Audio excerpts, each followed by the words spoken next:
Bem-aja a todos que acompanham neste momento o programa Manhã Viva. É com alegria que nós acolhemos você na sua casa, onde quer que você esteja. Você que está nos acompanhando pela internet, você que nos vê pela televisão, você que muitas vezes está aí a ouvir a Rádio Canção Nova. Muito bem-vindo, muito bem-vinda. E eu começo o programa de hoje com esta frase muito profunda. Nasci povo, povo continuo e povo quero morrer, que diz de uma pessoa muito especial, que é o nosso convidado de hoje, é o nosso senhor bispo Dom José Cordeiro, arcebispo primaz de Braga. Seja muito bem-vindo. Muito obrigado. Uma alegria tê-lo aqui conosco. Igualmente. Nós queremos também convidá-lo a fazer a oração para nós começarmos esse momento, né, entregando tudo que somos e temos e que nos pertence a Deus. Em nome do Pai, do Filho e do Espírito Santo. Amém. Eis-nos aqui diante de vós, Espírito Santo. Eis-nos aqui reunidos em vosso nome. Só a vós temos por guia. Vinde a nós, ficai conosco e dignai-vos habitar em nossos corações. Ensinai-nos o rumo a seguir e como caminhar juntos até à meta. Nós somos débeis e pecadores. Não permitais que sejamos causadores da desordem, que a ignorância não nos desvie do caminho, nem as simpatias humanas ou o preconceito nos tornem parciais. Que sejamos um em vós, caminhando juntos para a vida eterna, sem jamais nos afastarmos da verdade e da justiça. Nós vos pedimos, a vós que agis sempre e em toda a parte, em comunhão com o Pai e o Filho, pelos séculos dos séculos. Amém. Amém. Então eu convido o senhor bispo a sentar-se aqui para a gente poder conversar um pouquinho mais. Vamos saber mais um pouquinho sobre o senhor bispo, né? Todos os anseios do seu coração, conhecer mais a sua história, essa trajetória, porque um bom tempo como bispo de Bragança Miranda, né? Deixa aí saudades para muitos e há poucos dias assumindo aí essa nomeação que o Papa Francisco fez como arcebispo primaz de Braga. Como que é tudo isso para o senhor? Tudo muito recente, né? Tudo é graça. O Papa Francisco usa muito esta expressão na relação pessoal e quando ele fez esta interpelação e este desafio, eu respondi dessa maneira, tudo é graça, e respondi também com as palavras de Maria no momento da Anunciação, que é um dos momentos mais marcantes da história da salvação, e dizer, eis-me aqui.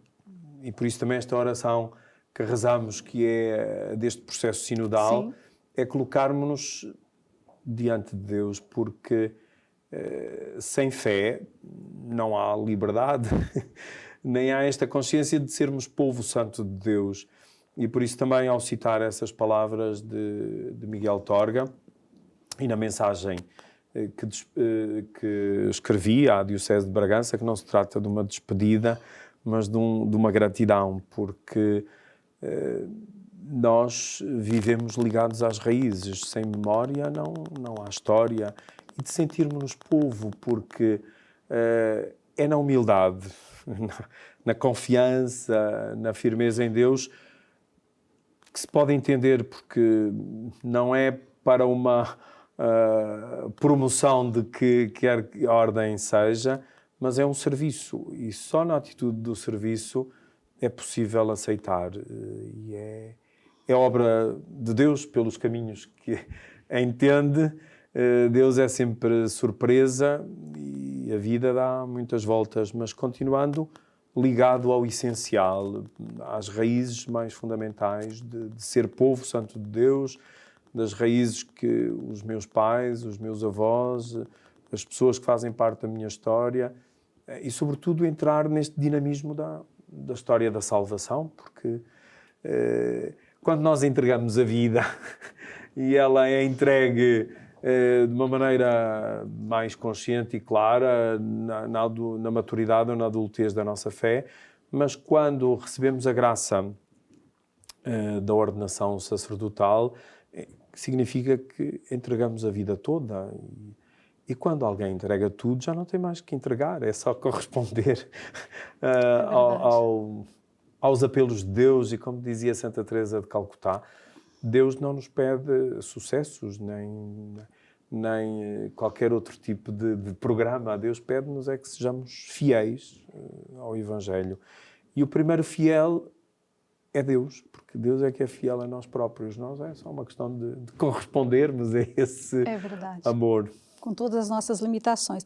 Mas eu primeiro quero recordar, nós tivemos também no ano passado a graça de estar lá em Bragança Miranda, porque eu achei bonito a iniciativa do meu esposo de dizer assim, vamos gravar com os senhores bispos nesta pandemia, né? Tanta gente sem esperança, né?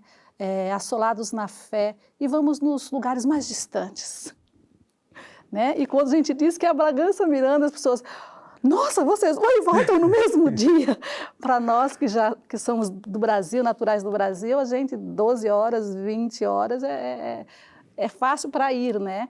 Mas o mais importante era levar a esperança ao povo, o seu pastor que está junto com o seu povo, que embora não pudessem muitas vezes presidir as Eucaristias com o povo de Deus, mas que poderia estar ali falando em poucos minutos, nós estamos juntos, força, fé, estamos como igreja unidos também, não só na oração, mas também como presença, isso é muito importante. E eu quero aqui deixar marcado a forma com que o Senhor nos acolheu, com uma simplicidade, com um sorriso, com um acolhimento, que nos sentimos próximos ali, né? É alguém próximo. E é assim que muitos de Bragança Miranda lembram daquele pastor que é próximo, que se deixava encontrar, que estava ali com as pessoas mais simples, que também ouvia, né, daquelas senhoras, os paroquianos ali, um pouquinho daquilo que eles viviam. Então, a gente tem essa gratidão e guarda no coração tudo isso. Obrigado. Mas quero recordar aqui, porque é muita coisa, como o senhor bispo disse, como Santa Teresa de Calcutá disse que não espera nenhum sucesso, muito pelo contrário, é muito trabalho. Aqueles que se entregam a Deus, cada dia a missão se alarga, né? E eu vou fazendo aqui uma retrospectiva, senhor bispo, ordenado em 1991, não é? Depois, em 18 de julho de 2011, né, foi nomeado bispo de Bragança Miranda. 2016, membro da Congregação para o Culto Divino e a Disciplina dos Sacramentos. 2014, na CEP, presidente da Comissão Episcopal da Liturgia e Espiritualidade. 2017, vogal do Conselho Permanente da Conferência Episcopal Portuguesa. 2018, delegado dos Congressos Eucarísticos Internacionais. E, no ano passado, 3 de dezembro de 2021, nomeado arcebispo metropolita de Braga. Quanto serviço! Mas vamos começar aí, então, o senhor partilhando um pouquinho como é que surgiu esse chamamento, né, à vida religiosa, ou seja, para ser sacerdote. Há bocadinho evocamos o acontecimento da Anunciação. Deus manifesta-se no cotidiano. E em Maria foi em casa, na simplicidade do seu dia e da sua vida. E comigo sinto que não foi diferente, também foi na simplicidade da família, do crescimento natural. Eu nasci em Angola e com os meus pais e os meus irmãos viemos em 75 e eu nessa altura tinha 8 anos. Depois completei o ensino básico na aldeia dos meus pais, em Pará da Alfândega da Fé, território da Diocese de Bragança Miranda, e depois entrei no seminário menor, nessa altura num seminário que existia em Vinhais, também na Diocese de Bragança Miranda. Mas nessa altura não tenho ideia nenhuma de querer ser padre, mas entusiasmado com outros rapazes da minha aldeia, e também a influência dos meus pais e de uma tia religiosa que é irmã gêmea da minha mãe, que já partiu para a eternidade, é a mãe espiritual, e penso que tem um papel fundamental também na minha história. E à medida que o tempo foi avançando, a vocação também foi amadurecendo. Eu sinto agora uma distância crítica que quando foi o falecimento do meu pai, eu tinha 16 anos, o meu pai morreu com 49 anos.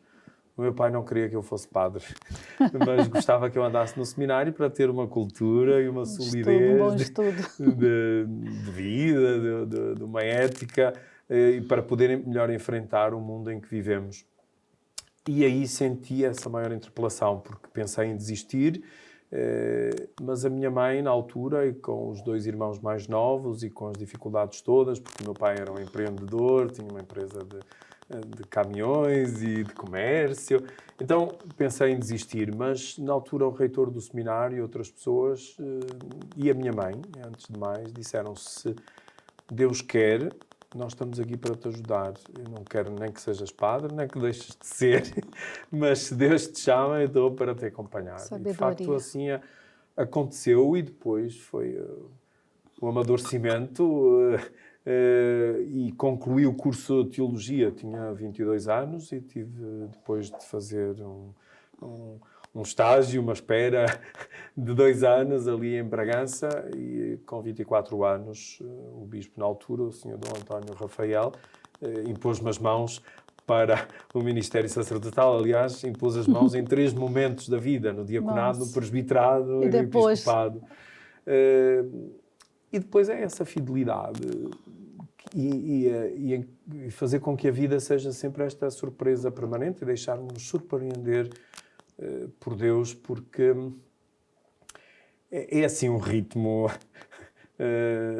da ação do Espírito de Deus no nosso coração, e quando nós nos decidimos a acolher esse chamamento, porque nem sequer é uma atitude de nós para com Deus, mas é mais de Deus para connosco. Há um autor italiano, o padre Hermes Ronchi, que tem esta feliz expressão: Deus não se merece, Deus acolhe-se.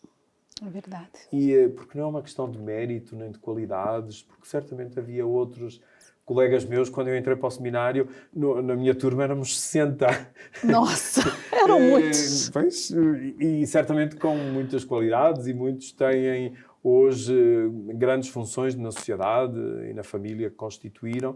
E dizer: mas porquê eu? Isso não deve de maneira nenhuma envaidecer, mas sim reconhecer constantemente esta gratuidade da graça de Deus. Como diz o nosso Papa Emérito Bento XVI, Deus sabe trabalhar com instrumentos insuficientes. É verdade. Se calhar, também foi por isso, não é verdade? Porque é Ele que vai nos capacitando dia a dia. O senhor foi ordenado sacerdote em 91, depois foi estudar em Roma, né? Também trabalhou e viveu ali na paróquia, vivendo as suas pastorais, servindo nas pastorais, depois foi estudar, né? Depois volta e faz uma outra jornada também ali no pré-seminário e também trabalhando ali. Como é que foi toda essa experiência? Como é que o senhor vê o desafio pastoral, né? O senhor que acompanha com certeza na sua diocese os sacerdotes, né? Os desafios pastorais, tanto nas paróquias, como também na pastoral vocacional. São os desafios de Deus, são os sonhos de Deus. E é na simplicidade do cotidiano, e só a uma distância crítica é que também podemos perceber a grandeza da ação de Deus na nossa vida. Porque se calhar, na altura em que os realizamos, fizemos o melhor que sabíamos e podíamos, e tenho consciência disso, mas só agora esta distância crítica é de ver que de facto tudo é a graça de Deus, e como é que Deus serviu até das dificuldades e dos problemas para mostrar a sua presença, porque muitas vezes pensamos que tudo depende de nós e que quase que Deus tinha que estar agradecido pela nossa disponibilidade ou pela nossa resposta ao seu chamamento. Mas quando nos damos conta e quando esse encontro acontece com Jesus Cristo, então percebemos que Ele é que é o tudo e nós somos o nada. Há alguns santos que rezavam assim: tu és o tudo e tens-me aqui, estou aqui à espera de nada.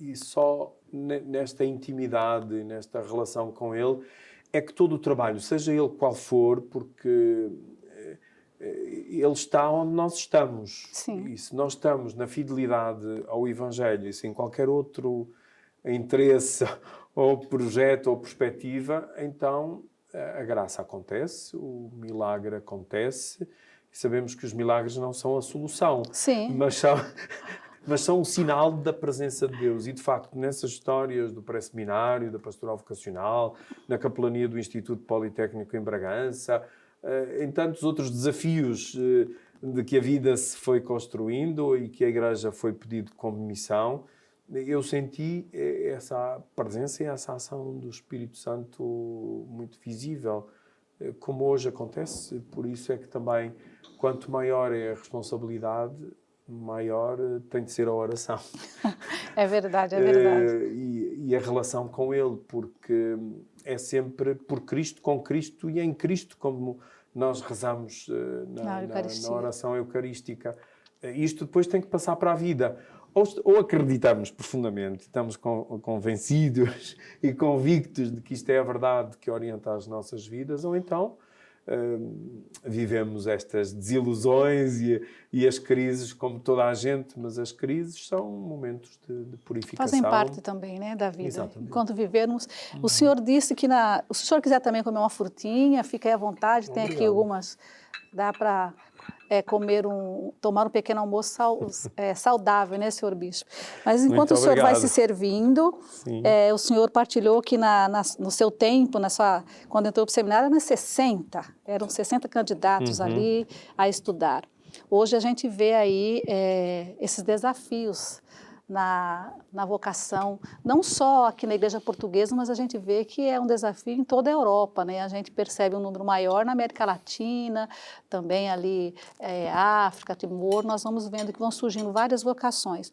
Como é que o senhor faz essa leitura diante desse desafio, né? Lá dessa diocese, que o senhor ficou tanto tempo também em Bragança Miranda?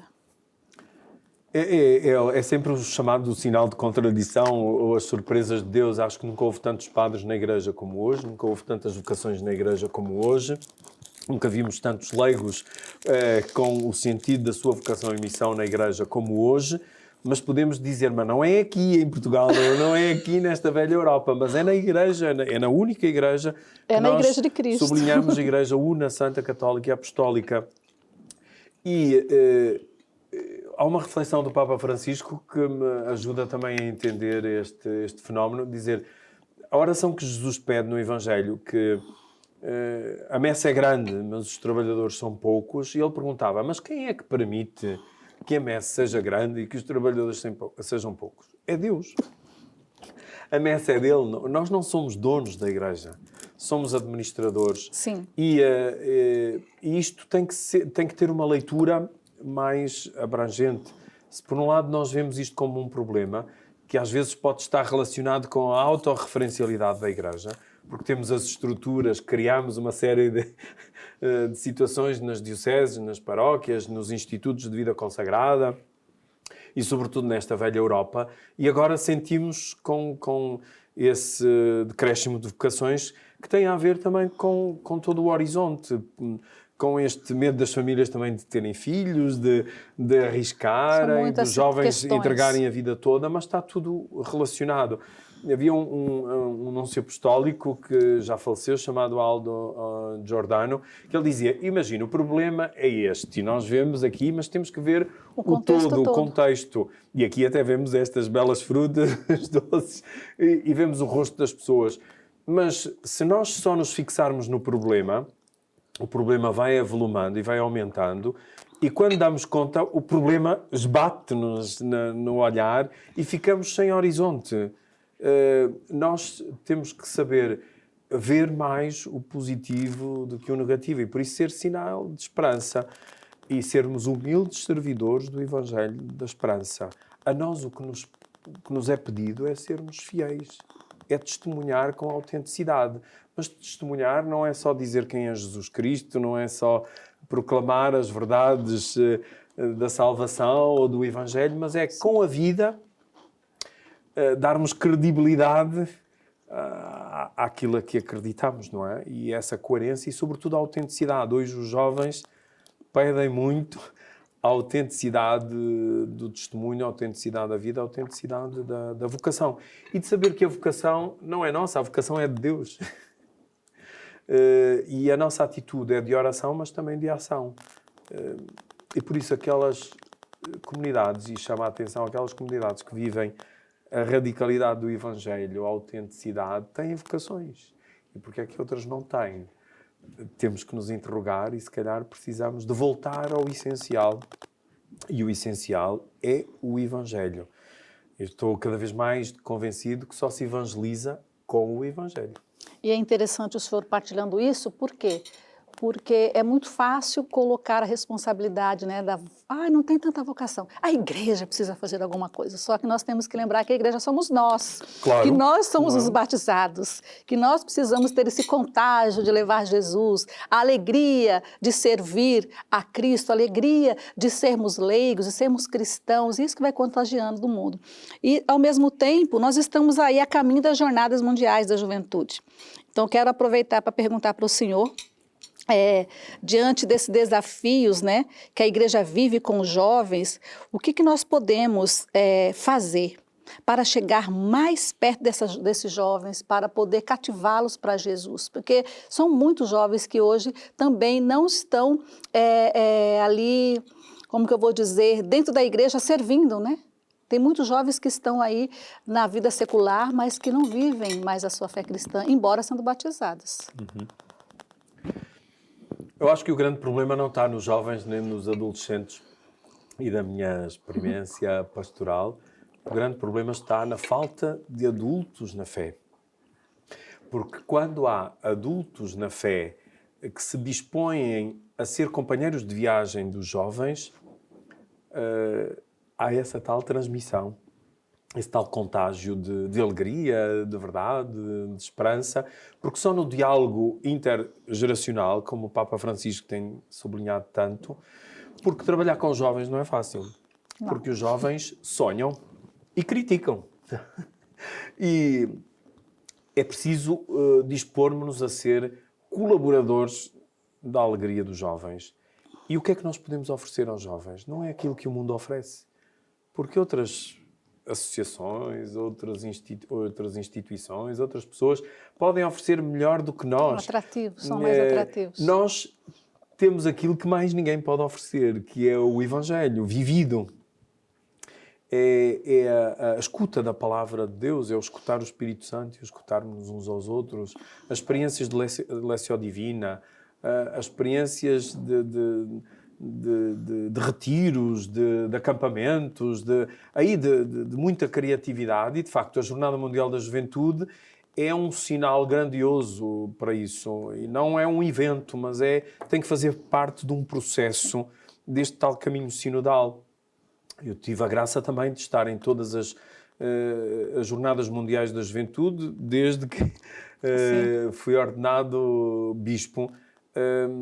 E para mim próprio isso tem sido uma conversão permanente ao nível pessoal, pastoral e missionário. Eu recordo de uma maneira especial a primeira em que estive, que foi no Rio de Janeiro, e naquelas catequeses nos dias anteriores dos encontros com o Papa.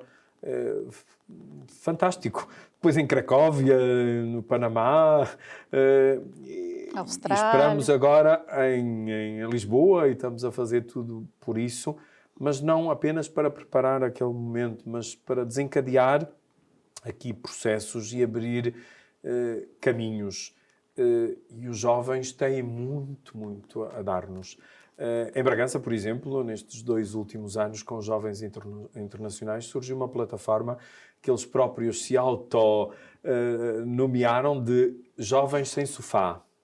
E são cerca de 200 os inscritos, e são cerca de 80 aqueles que todas as semanas, à quarta-feira, se encontram, e agora nesta situação pandémica, encontram-se pelos meios digitais e têm alguns momentos depois de oração presencial e de encontro. Eu estive com eles no dia de Cristo Rei, e eram cerca de 83, sim, o dia inteiro com eles na celebração, no convívio, na refeição.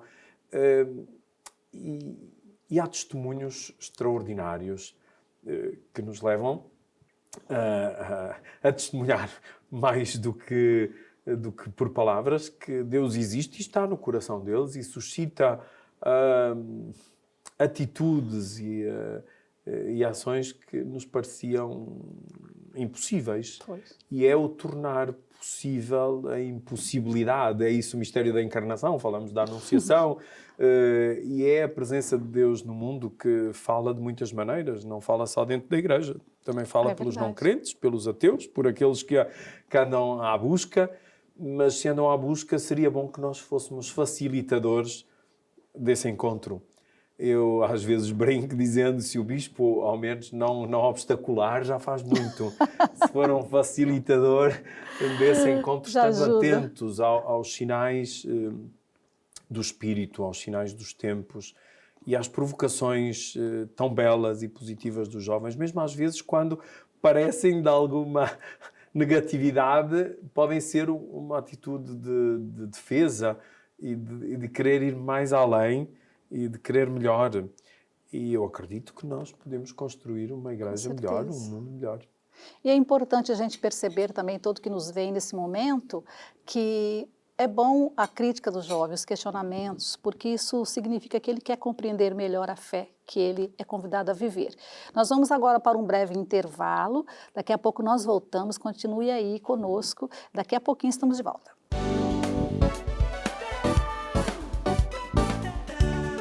Estamos de volta no programa Manhã Viva. O nosso convidado de hoje é o senhor bispo Dom José Cordeiro, arcebispo primaz de Braga. Uma alegria estar aqui com o senhor. E vou convidar também as pessoas, estávamos a falar aqui nos bastidores um pouquinho da internet, né, da comunicação. Você pode acompanhar esse programa também acessando o YouTube. Você acede o YouTube e escreve lá, Manhã Viva Portugal. Você vai poder assistir este programa, outros programas também com diversos assuntos, né, sobre a saúde mental, a saúde física, sobre ser presença para os idosos, sobre educação de filhos, inúmeros temas. Então você chega até lá, o YouTube, aceda, que você vai ter diversos conteúdos que vai vos ajudar na caminhada cristã. Senhor bispo, continuando aqui o nosso bate-papo, a nossa conversa, o senhor foi ordenado, né, bispo de Bragança Miranda, com 44 anos de idade. Como é que foi isso, né? Estava ali na sua pastoral, na sua vida, na sua paróquia, e de repente Deus lhe encarrega de mais um serviço. Nessa altura estava em Roma, como reitor do Pontifício Colégio Português, e já era tempo de férias, foi em julho, e fui chamado à congregação para os bispos. E foi na semana anterior, ao 18 de julho. 18 de julho era uma segunda-feira, e é o dia em que na liturgia celebramos São Bartolomeu dos Mártires, que foi arcebispo de Braga. Olha. E também bispo de Bragança Miranda, na zona sul. Quando ele foi para o Concílio de Trento, saiu por Bragança, e quando regressou, entrou por Freixo de Espada à Cinta, a caminho de Braga. E quando fui chamado, falamos durante meia hora, o cardeal Eleto comigo, porque como eu era professor de liturgia em Santo Anselmo, falamos sobre várias coisas de liturgia. Passado meia hora ele disse, mas olha, não foi por causa disso que eu o chamei cá. E então depois disso eu fiquei em silêncio alguns momentos, porque não esperava essa surpresa, ainda por cima para a própria diocese a cujo presbitério pertenço. Sim. E depois andava a estudar São Martinho de Tours, nessa altura, e respondi-lhe com as palavras de São Martinho, se eu sou necessário ao meu povo, não recuso trabalho.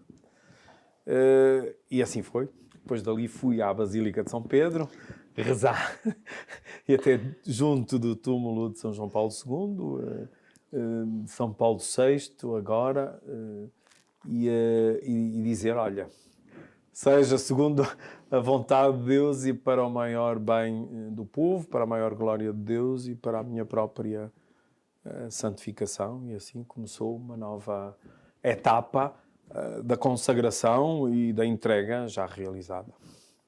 E nesses anos como bispo de Bragança Miranda, como é que o senhor vê, né, todo esse tempo ali como pastor, como é que o senhor olha e pode ver a manifestação mesmo de Deus, né, com esse povo, né? O Senhor como esse pastor das ovelhas de uma extensão territorial bem grande, né? Enorme, são Com grandes 6.600 desafios. quilómetros quadrados, sim. É o quarto maior território das dioceses em Portugal, embora ao nível da presença das pessoas é cada vez menos, como sabemos, o envelhecimento, o déficit, o inverno demográfico, tantas outras características, mas o importante é ser sinal da presença de Deus e ser este humilde servidor do Evangelho da Esperança. E, aquilo que sinto é de uma enorme gratidão de ter recebido esta graça do serviço e da cruz também, a cruz, mas uma Faz cruz parte. florida.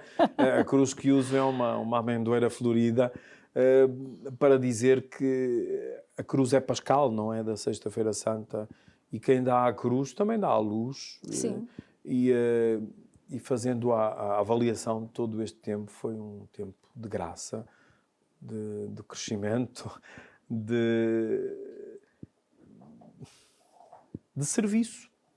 Mas ao mesmo tempo esta consciência, como dizia São Francisco de Assis, aos seus irmãos, vamos trabalhar, porque até agora pouco ou nada fizemos. E ter esta consciência de que somos servos inúteis. Fizemos ou fiz aquilo que deveria fazer, com os dados que tinha, com as possibilidades que tinha, com as pessoas que tinha, com a realidade que é.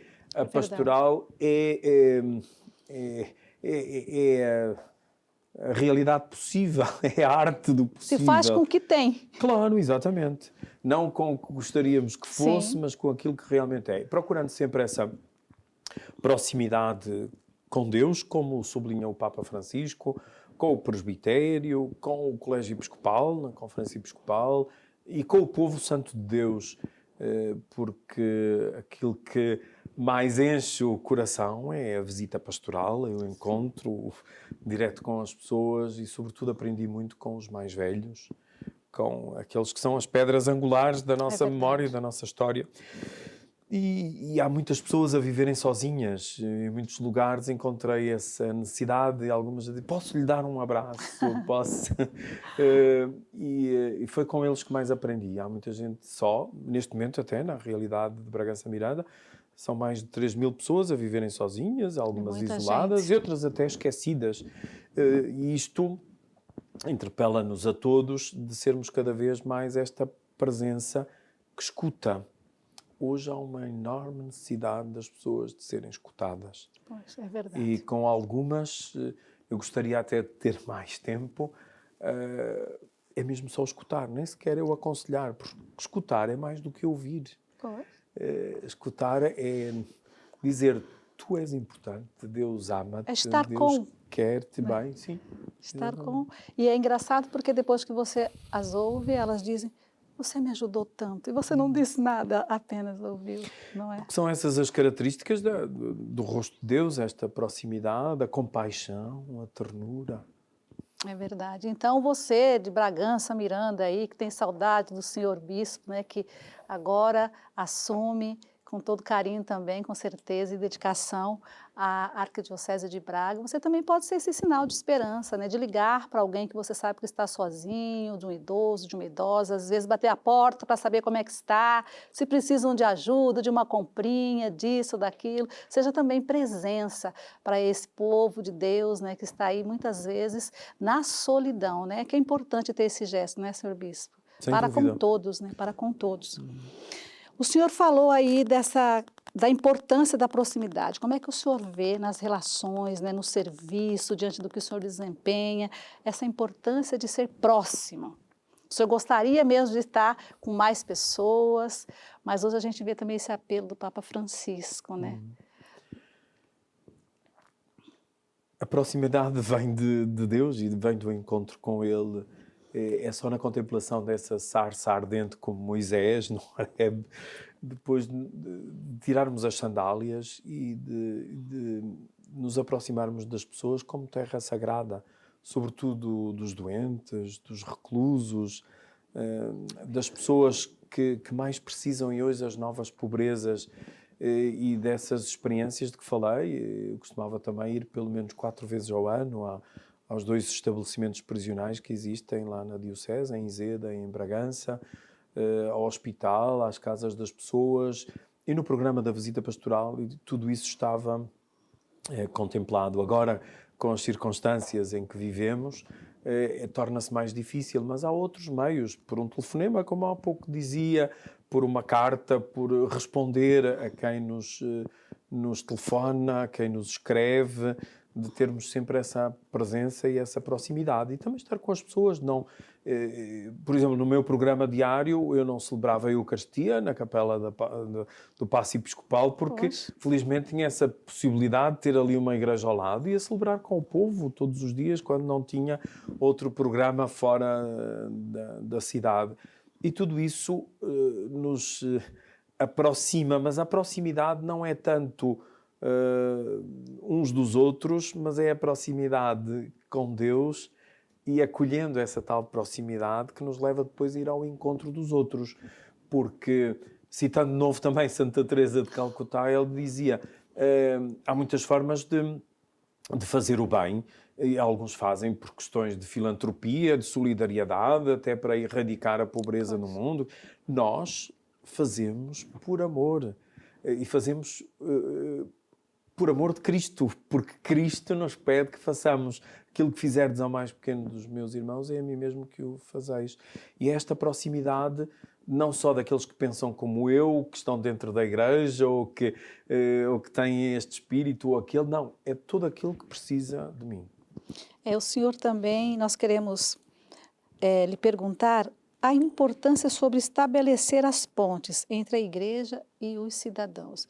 Eu achei interessante quando o senhor também disse, né, no primeiro momento, da juventude no sentido, né, de que são os que são cristãos, os que não são cristãos, né, todos são filhos de Deus, independente da fé, né, que professa. A importância desse estabelecer pontes entre a igreja e os cidadãos.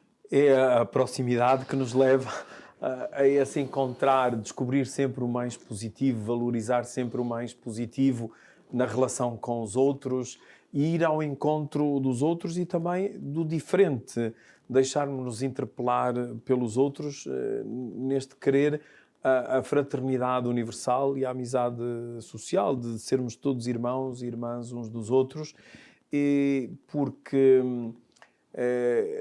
só o estabelecer pontes é que nos leva ao diálogo e à cultura do encontro, porque senão criam-se cada vez mais distâncias, erguemos muros e criamos círculos muito fechados da chamada autorreferencialidade, que é um pecado grande e sobretudo dentro da igreja, que não faz sentido algum. E se nós somos sujeitos do amor, da misericórdia, do perdão de Deus, levar também que outros sintam a mesma felicidade, dizer, tu és amado por Deus, tu és perdoado por Deus. E depois o resto acontece, não por proselitismo, mas por contágio, por essa tal relação. E às vezes o criar pontes são coisas tão simples, que passam por uma saudação, passam por um olhar, passam por um cuidar, o estar mais atento dos outros. E isto é que é o tal processo sinodal da Igreja, de participação, de comunhão e de missão. E no nosso caso ainda por missão. Eu não faço porque me apetece ou porque gosto, mas faço porque Cristo me pede. E se eu quero ser configurado a Jesus Cristo, eu não tenho outra atitude a não ser amar como Jesus amou, como Jesus ama. É verdade. Estávamos aqui conversando nos bastidores com o senhor bispo e ele falou um pouquinho da juventude lá na sua ex-diocese, né? Mas também de coração, a sua diocese de Bragança, Miranda. O empenho que eles tiveram para os meios de comunicação, né? De serem sinais de Deus também através dos meios de comunicação. É importante e eficaz esse meio, não é? O senhor também tem um carinho especial pelos meios de comunicação, não é? Sim, na medida em que isso leva a partilhar as boas práticas, porque a comunicação é no encontro pessoal, é o mais importante, é na homilia, é na catequese, é na meditação, é no diálogo, mas também fazendo uso de todos os meios que temos ao nosso dispor.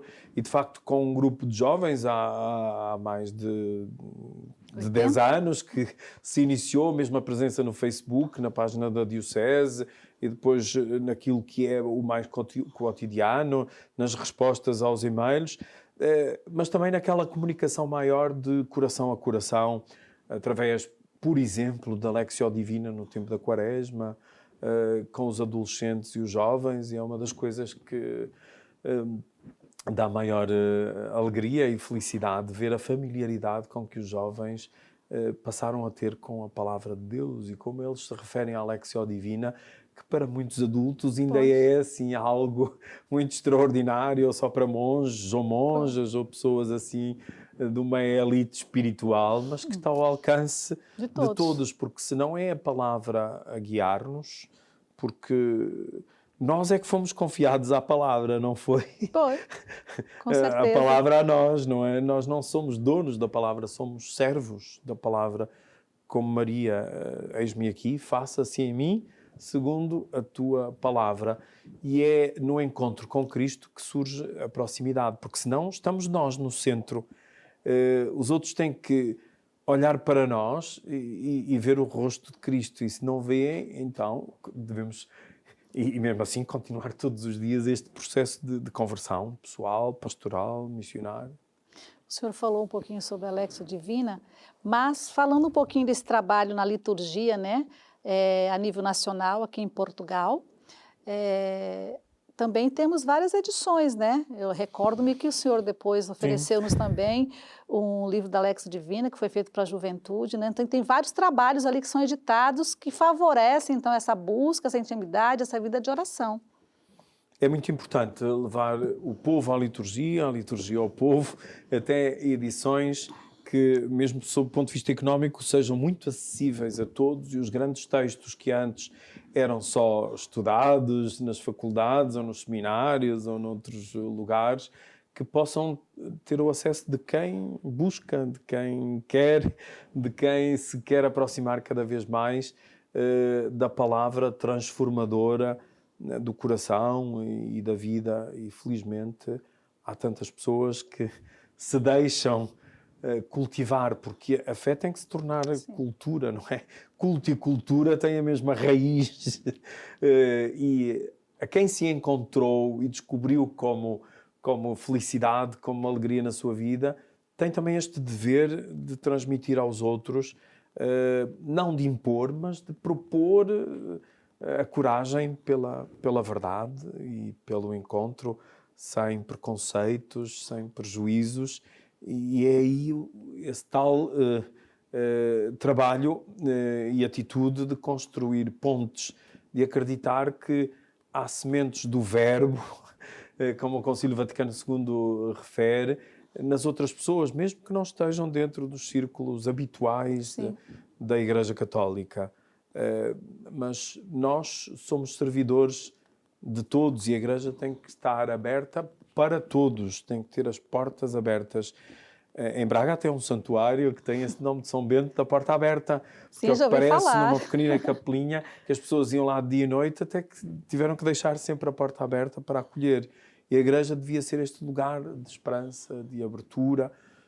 Em Bragança também conseguimos isso, nas paróquias dos grandes centros. Em algumas também tem algum receio por causa da segurança das igrejas, mas é muito importante que as igrejas estejam abertas, porque há muitas pessoas que não vão à missa. Encontrei várias, mesmo em Bragança, dizem, mas eu, no intervalo do almoço ou noutros momentos, sobretudo quando não há ninguém na igreja, eu vou lá para rezar. E às vezes para ralhar com o sacrário, para conversar, para dizer, é isto.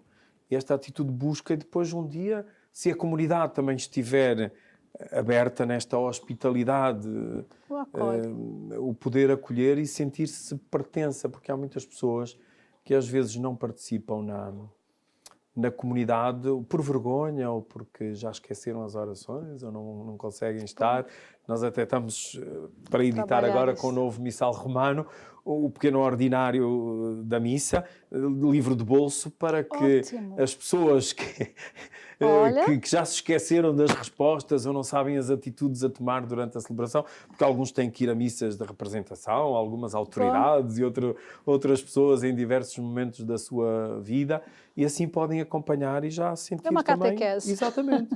Para adultos.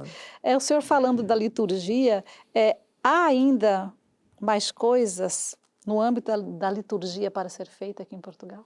Muito. É um bocado vasto, porque o slogan, o refrão tem que ser mesmo esse: formação, formação, formação. Onde não há formação permanente, há frustração permanente. E então, a educação para a liturgia é muito importante, porque há alguns jovens até que dizem: mas a missa é uma seca. Mas como é que pode ser uma seca se ela é a fonte e é o cume de toda a vida da Igreja? E onde há comunidades vivas, os jovens participam e as pessoas sentem-se, porque não devia ser um dever, nem sequer um preceito.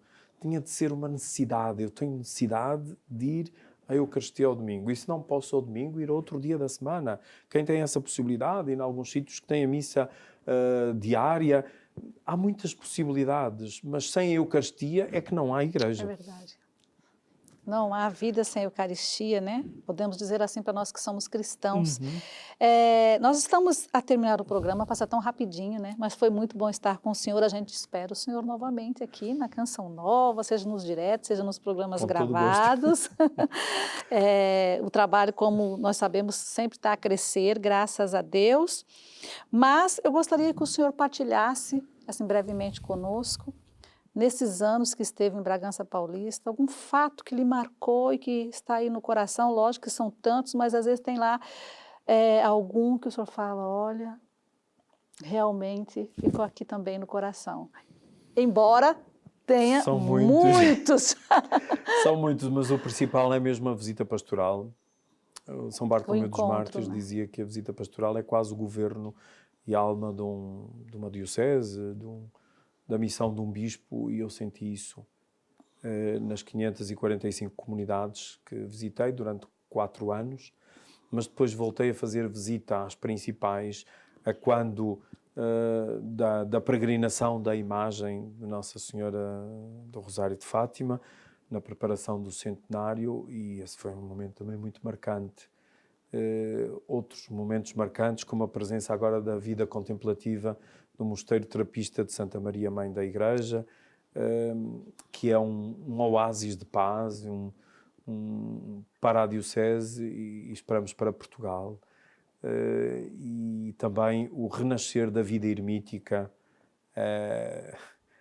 que ali na Diocese está a acontecer, neste momento já com 3 ermitas diocesanas, e depois essa proximidade com o presbitério e o povo santo de Deus. Eu não me atrevo a destacar uma, eu vejo como um todo, e também com este esforço que procuramos juntos fazer, de caminhar juntos desde a primeira hora e de conciliar, criar esta unidade entre a catequese, a liturgia, a caridade e a cultura com todas as pessoas.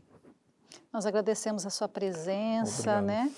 E também queremos felicitá-lo por esta nova missão, né? Porque a missão continua agora em Braga, né? Como arcebispo primário de Braga. Que Nossa Senhora o acompanhe e o conduza sempre na vontade do seu Filho Jesus. Que bom tê-lo aqui conosco. Muito obrigado. Força e fé, coragem.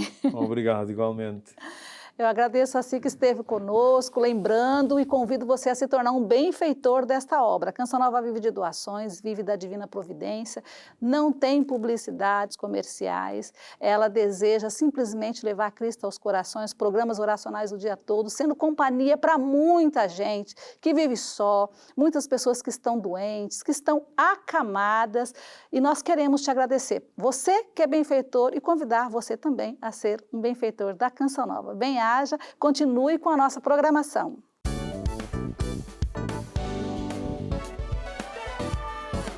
Se gostou deste programa, clique aqui na nossa playlist aqui em baixo para ver outros episódios. Se ainda não subscreveu o nosso canal do YouTube, faça-o já clicando neste botão aqui do lado e será logo o primeiro a saber todas as novidades.